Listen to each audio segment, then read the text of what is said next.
One other model of the economy that we discussed in class today was the circular flow diagram. And that diagram is very simple, and it again has just two actors, or in this case two types of actors or agents in our economy: households and firms. And so we'll just, for this, just arbitrarily, we'll put the firms at the bottom of the chart here, and we'll put the households at the top.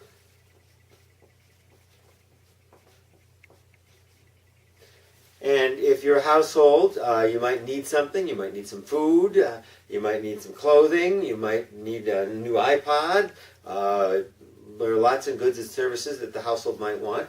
So the household is going to go down to the market for goods and services, which we'll just represent over here.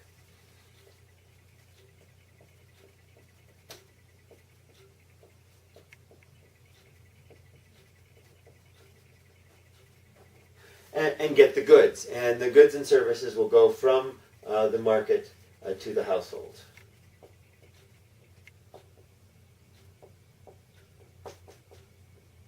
How did those goods and services get to the market? Well, obviously, I shouldn't say obviously, we're here to learn. What the way that those goods and services got to the market is that the firms produced them. And so the firms produce the goods and services and bring them to the market.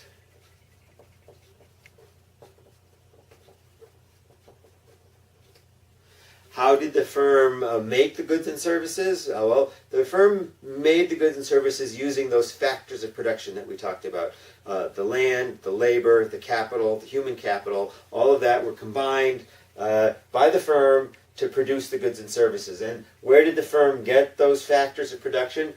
In the factor market. So the last item on our production possibilities frontier is going to be not the production possibilities frontier. This is the circular flow diagram of the economy. The last item we're going to put on our circular flow diagram is the market for factors.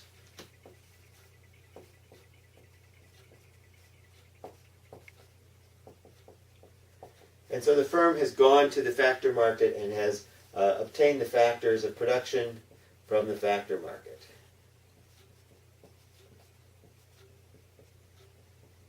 And how did those factors of production get to the factor market? They came from the household. The household has savings, and those savings are brought to the factor market to be used as capital. And the household also has labor. Members of the household will leave the household and go down to the factor market in order to provide the labor that would be needed by the firms to produce the goods and services. So the factors are going to move from the household to the factor market, from the factor market to the firm. The firm is going to use those factors to produce goods and services, which are then going to go to the market for goods and services, and those goods and services are then going to go to the household. Now, what is it that sort of, there's a song that it makes the world go round. Well, it doesn't really make the world go round, but it certainly will make the circular flow diagram go round, which is, of course, money. So the household, in order to get the goods and services from the market, is going to have to bring money. So the household brings its money to the market for goods and services, and in exchange gets the goods and services that it's able to bring back to the household.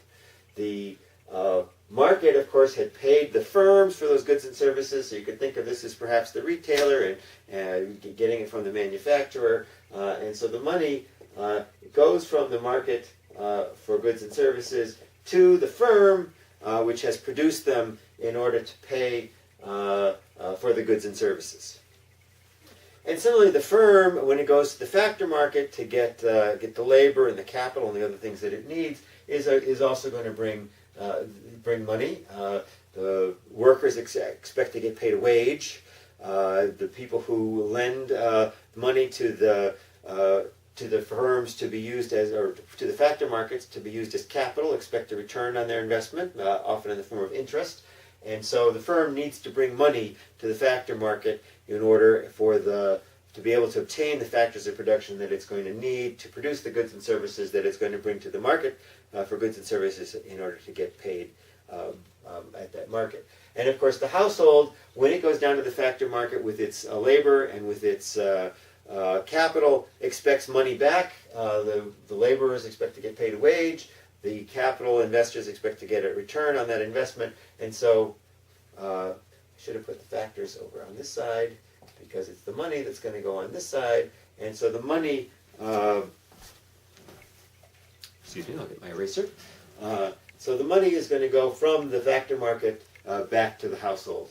So I know most of us who work, and I work, of course, we get paid. We don't necessarily think of ourselves as factors, but we are, and we think of our, our paycheck is just our paycheck. But in fact, we're getting a payment from the factor market in return for our labor.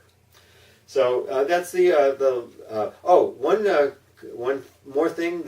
Well, I did have a question during class about, well, where does the money start, or where, where is the starting point of all of this? There is no starting point. There is no ending point. We hope the economy continues to move along, and so the household is both a consumer and a provider of factors. The firm is both providing the goods and services and making payments to those that provide it, the factors of production.